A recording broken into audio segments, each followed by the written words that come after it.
If you are receiving this transmission, you are the resistance. Harrison Smith here for Infowars.com. Today is July 16th, 2018. And just today, President Trump and President Vladimir Putin had a joint press conference to conclude their summit in Helsinki, Finland. It was a fantastic joint press conference. It took about 45 minutes. I cut out about the last 7 minutes. I have 5 clips for you to play today. I thought the last 7 minutes were absolutely bombshell, solid gold, really great stuff, but you need a little bit of context to understand the depths of the awesomeness that we witnessed here with President Trump and President Putin. Let's start off with something a little bit lighthearted. This is President Putin gifting a soccer ball to President Trump. President Trump has just mentioned that we've successfully concluded the World Football Cup. Speaking of the football, actually, and I just love how you can see how well they interact together. They honestly look like old friends. Now the ball is in your court. Now the ball's in your court, he says. All the more that the United States will host the World Cup in 2026. That's right. Thank you very much. We do host it, and we hope we do as good a job. That's very nice. That will go to my son, Barron. We have no question. In fact, Melania, here you go. I just love the way Trump tosses it out like that. He's so natural. The final He's question so casual. from the United States will go to and Jonathan then it goes Holmier to from the the shot AP. of Melania, which I love. You see her smile, and if you look at news footage from years ago, you have Michelle Obama. She's always like throwing her hands up and smiling as she like runs around, and so it lessens the impact. Whereas Melania is always very like stately and regal, and so when you do get some emotion from her, it makes me happy. Now for the serious clips. This is Trump responding to a question about. Basically, this reporter tries to set him up. He says, basically, your intelligence agency says one thing and Putin says another. Who do you believe? Call one of them a liar right now. Basically, he's just trying to set up President Trump in a catch-22, and Trump definitely gets out of it. Just now, President Putin denied having anything to do with the election interference in 2016. Every U.S. intelligence agency has concluded that Russia did. My first question for you, sir, is who do you believe? My second question is, would you now, with the whole world watching, tell President Putin, would you denounce what happened in 2016, and would you warn him to never do it again? So let me just say that we have 2 thoughts. You have groups that are wondering why the FBI never took the server. Why haven't they taken the server?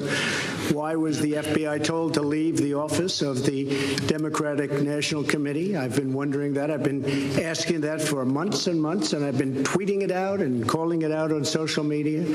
Where is the server? I want to know, where is the server, and what is the server saying? With that being said, all I can do is ask the question. My people came to me, Dan Coates came to me, and some others. They said they think it's Russia. I have President Putin. He just said it's not Russia.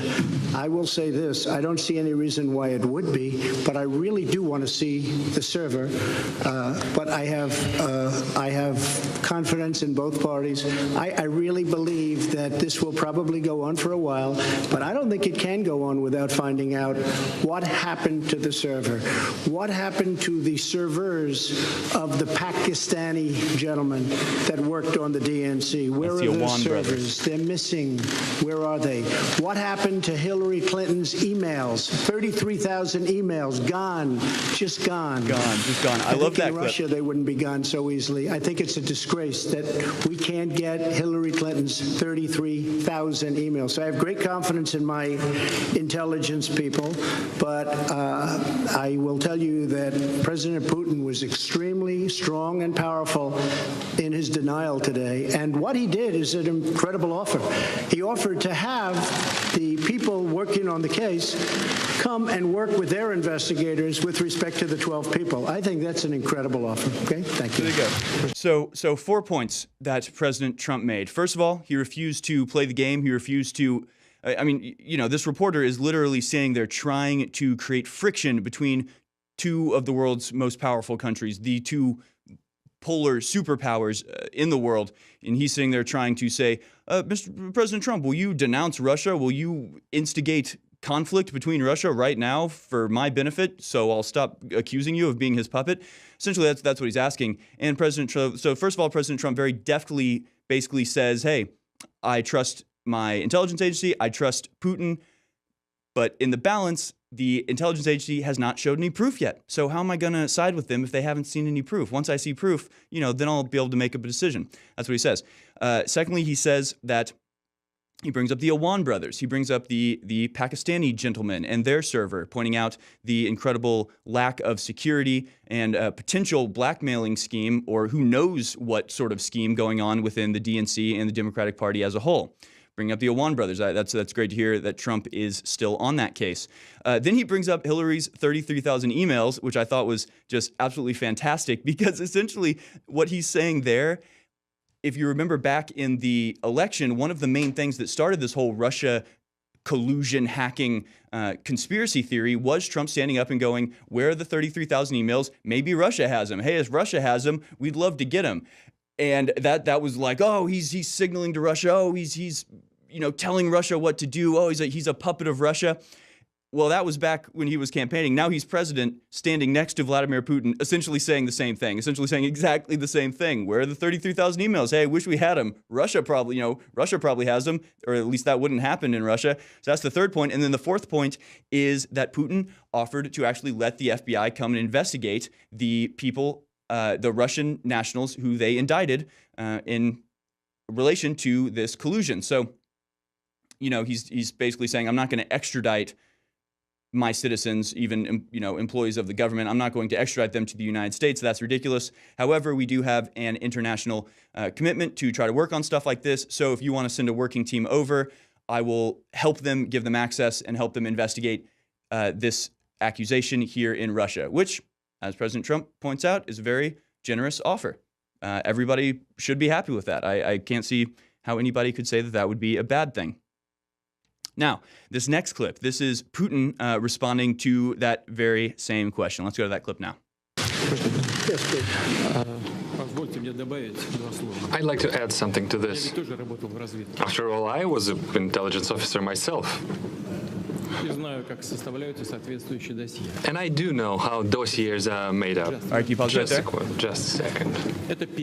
That's the first thing. Can we pause there? All right, Putin is a fox, man. Putin is clever, and you have to really pay attention to what Putin is saying, because he's always saying something else. There is always a subtext to what Putin is saying. And when people talk about President Trump playing 4D chess, like every sentence of Putin's is like a chess move. You really have to study what he's saying. So what did he just say there? He says, I'd like to say something about this. He's talking about these accusations of the Russia collusion, because I was an intelligence agent. Now, Putin was an intelligence agent when the Soviet Union was still a thing. He was a member of the KGB, which is a term that should strike fear into any American, the idea of this unaccountable police state, and these were the enforcers of it. He's saying, I was a member of that. And then he says, so I know a thing or two about creating dossiers. This is Putin, a seemingly simple, subtle statement. Hey, I know a thing or two about this. Really what he's saying is that in the days of the Soviet Union, they would use the KGB and the secret police to fabricate dossiers on political opponents in order to discredit them or send them to a gulag or destroy them somehow. That's what he's implying. At least that's my read of it. He's saying, hey, when I was back in the KGB, we also used to create dossiers. So let me say this. He's very subtle, and he's very right. That is what the KGB used to do. And that's exactly what happened to President Trump. The sitting government, in collusion with the Department of Justice, the FBI, along with the candidate of the Democratic Party, Hillary Clinton, all together, they colluded to create a false dossier to justify spying in order to destroy a political opponent that threatened their grasp of the power structure. That's what Putin is saying when he says that. So let's go back to the clip. Now the second thing.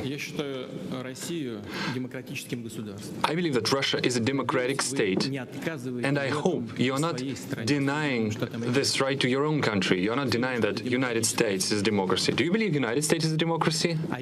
Look at Trump's And face. if so, if it is a democratic state, then the final conclusion in this kind of a dispute can only be delivered by a trial, by the court. This, in a democracy, this type of accusation can only be decided in a trial by a court. It means it has to be decided publicly. It means the defendants and the accusers have to put all of their evidence out in the public for fair and open judgment. That's how democracy works.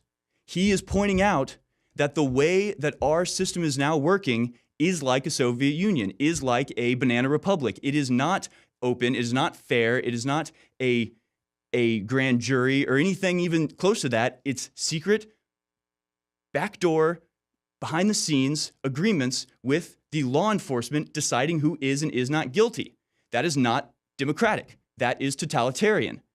And again, Trump, that's just how subtle Putin is. He just says, well, in democracy, it should be a court. He doesn't say, hey, America is acting like a totalitarian, communist superstate by just allowing their secret police to decide who is and is not guilty without any recompense.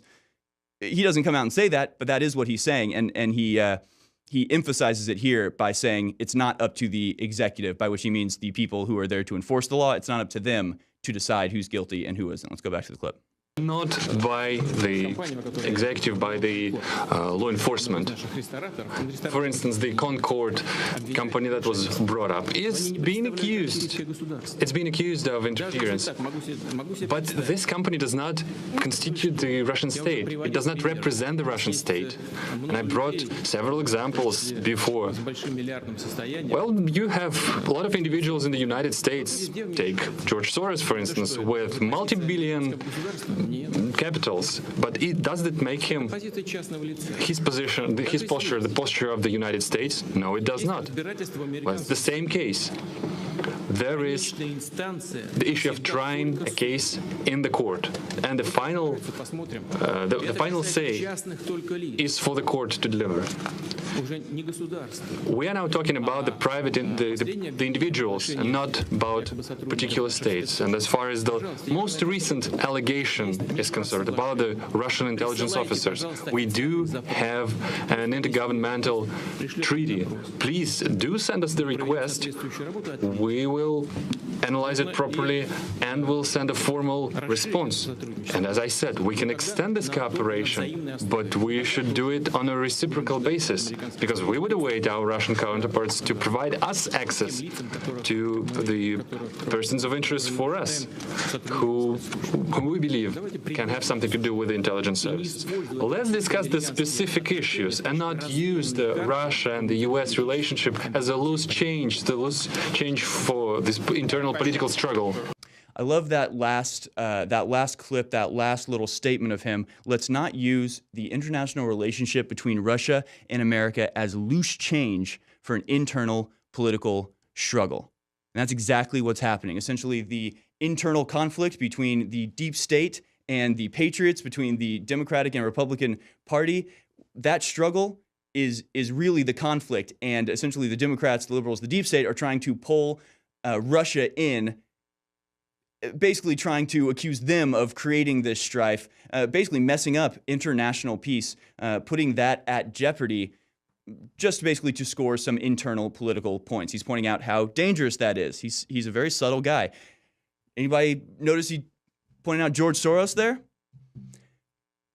This guy is clearly an international menace, and he's pointing out that perhaps the people that were trying to mess up the American election from Russia, these Russian people, are part of the same faction, the globalist faction that wants to see nationalism be destroyed across the globe, whether it's George Soros or a Russian national. Their views don't represent the views of the government. They represent the views of those individuals, and to suggest that they represent the views of the government is insincere and untrue and really dangerous in terms of international relations. Basically, Putin's saying, hey, I don't hold you to account for stuff that George Soros does. Don't hold me to account for things that bad actors in Russia do?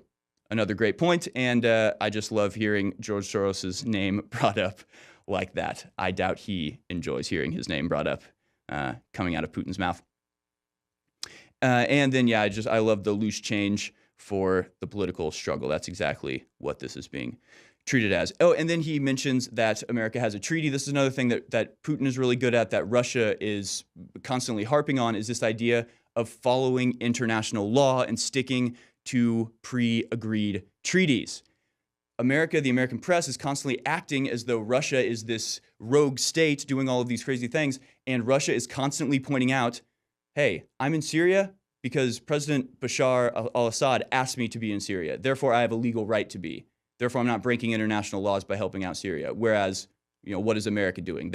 They're actually the ones breaking the law. Here he says, oh, you're making all these accusations, you're saying all this stuff. Well, we have treaties. Go through the treaties, we'll do it lawfully, and then we'll get things figured out. Basically, what he's pointing out is that America doesn't want to do that. America, or at least the elites of America, the controllers of America, and the media of America is acting as though they are above the law and don't have to adhere to these previously agreed upon treaties. He's just pointing out, hey, you could just do that. Why aren't you? And the reason they're not doing it is because it's baseless and basically would reveal that they are lying. Let's go to clip number 4. This is about Crimea and compromising information. But before we do, just watch. You can see the latency where Trump understands the question because it's in English. Putin understands English also, but I guess he's listening to his translation, so it takes him a second. But you can see they ask about compromising information, and Trump just gives this hilarious look over at Putin that's just like, yes, yes. And then it takes Putin a second. He gives a little chuckle. This is little bit of humor for you. Clip number 4. Can you tell me what President Trump may have indicated to you about officially recognizing Crimea as part of Russia? And then secondly, sir, does the Russian government have any compromising material on President Trump or his family? That look, the whole crowd laughs. You notice the whole crowd of journalists laugh. President Trump and posture of President Trump on Crimea is well known, and he stands firmly by it. He continued to maintain that it was illegal to annex it. Our viewpoint is different. We held a adversarial viewpoint that Trump holds, that he continues to hold. The Charter and the international legislation. For us, this issue, we put paid to this issue. And now to the compromising material. Yeah, I did heard these rumors that we allegedly collected compromising material on Mr. Trump when he was visiting Moscow. Well, distinguished colleague, let me tell you this. When President Trump visited Moscow back then, I didn't even know that he was in Moscow. I treat President Trump with utmost respect. But back then, when he was a private individual, a businessman, nobody informed me that he was in Moscow. Well, let's take St. Petersburg Economic Forum, for instance. There were over 500 American businessmen, the high-ranking, the high-level ones. I don't even remember the last names of each and every one of them. Well, do you remember? Do you think that we try to collect compromising material on each and every single one of them? Well, it's difficult to imagine another nonsense of a bigger scale than this. Well, please just disregard these issues and don't think about this anymore again. Again, I just love the last line. Please disregard this and just don't think about it anymore. He's just like, shut up. It's a lie. It's baseless. It's ridiculous. It's embarrassing, frankly. Please just stop thinking about it. I love that line. And yeah, so he points out that Trump is still being basically adversarial about Crimea. He hasn't given any ground, basically putting the lie to the idea that Trump is somehow rolling over for Putin at every possible moment. He's definitely not. And then he tries not to insult President Trump, but essentially what he's saying is, when President Trump was here in Moscow back then, he was a flashy businessman who, was on a reality TV show. He's like, I didn't know he was going to be president, just like you didn't know he was going to be president. Everybody thought he was a joke back then. So why would I have spied on him? Why would I have set anything up? Why would I go through that trouble? Absolutely no purpose to it. It only makes sense if you somehow already know he's going to be president and can work backwards. It's a ridiculous setup on its face and makes no sense. And you can see the whole room laugh, and you can see Trump just with this grin the entire time, which again, I always say, Trump, he just simply acts like an innocent person. He just acts like I would act if I was accused of such a thing. If somebody came to me and asked, or, I was sitting next to somebody who's asked, what about these accusations about Harrison? I would be like, yeah, what about that? Like, this is hilarious. If it's real and you're trying to be serious, and this is very, yes, these accusations are unfounded and I don't agree with them at all. No, he acts like he's innocent, because it's all ridiculous. It's all completely fabricated. And it's frankly embarrassing that our media would bring this up during such a important and frankly solemn occasion. This is a very important meeting, and they can't get off their fake news. It just reminds me of the congressman who just relentlessly asks questions about some sort of what the outrage of the week is when they're interviewing Peter Strzok, instead of actually asking him about the questions that they're there to ask him. It's like they are literally so stuck in their fake news, it makes liberals incapable of doing their job. Now let's go to this last clip. This is basically President Trump just adds on to Putin's last response there, and this is fantastic because I think this is the last question of the press conference, and it seems like President Trump he hadn't gotten a chance yet to talk about Peter Strzok's testimony, so he takes the chance here. And if anybody watched Peter Strzok testify over the last couple of days, and I was in Brussels watching it, it was a disgrace to the FBI, it was a disgrace to our country, and you would say that was a total witch hunt. Thank you very much, everybody. Thank you. Does anybody notice how President Trump doesn't change what he says? Everybody's like, oh, he's a liar. He's always blah, blah, blah. But like, if you listen to Hillary Clinton, I mean, you can listen to one speech one day and one speech the next, and she's saying two completely different things. President Trump never changes what he says. He never, just like the 33,000 emails. He was saying it back in 2016 when he was running for president. He's saying the same thing now, standing next to Putin on the stage.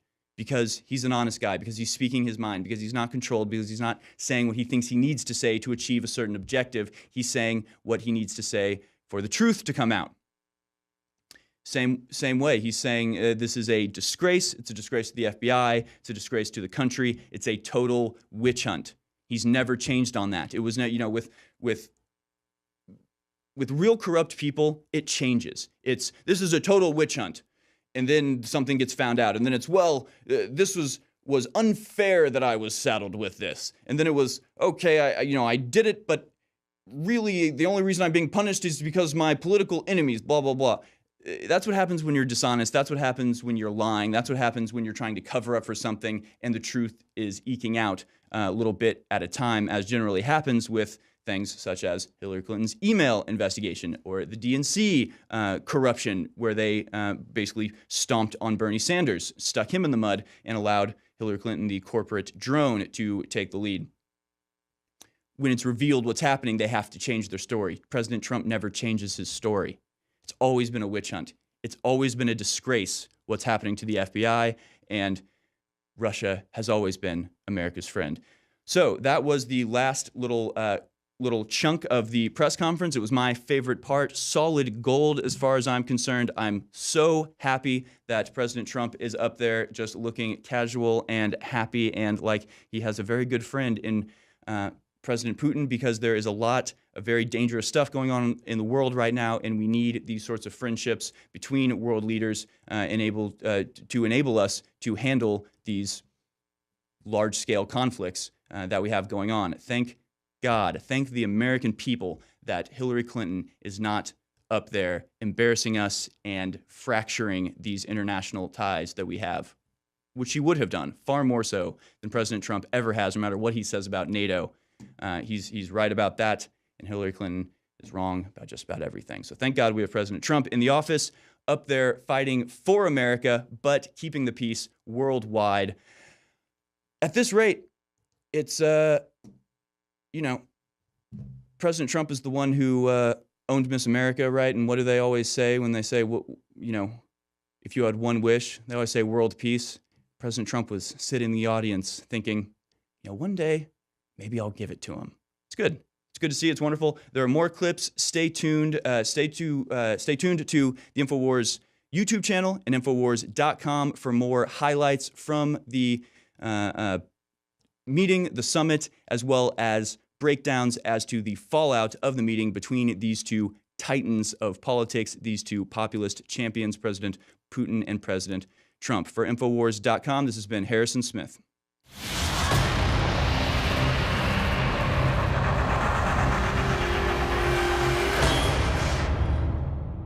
We all know that the outside toxins in the water is a serious health issue. Infowars is proud to sell incredible filters, but it's almost impossible to keep up with every faucet, shower, and sink in your home. That's why we're bringing you something to provide clean water for your whole house with one system. The ProPure Whole House Water Filtration System is an advanced 4-stage compact filtration system that will provide water filtration for your entire home, removing 220 plus contaminants from your water. It's compact in size, easy to install and maintain, and keeps fluoride and other dangerous toxins out of your water supply and away from you and your family. With its broad spectrum contaminant reduction, you'll only need this one filter for clean and refreshing water all over your home. Head to InfoWarsStore.com, and whether it's your first water filtration purchase or you're looking to replace your current rundown systems, it's time to go big and go home with the ProPure Whole House Filtration System today.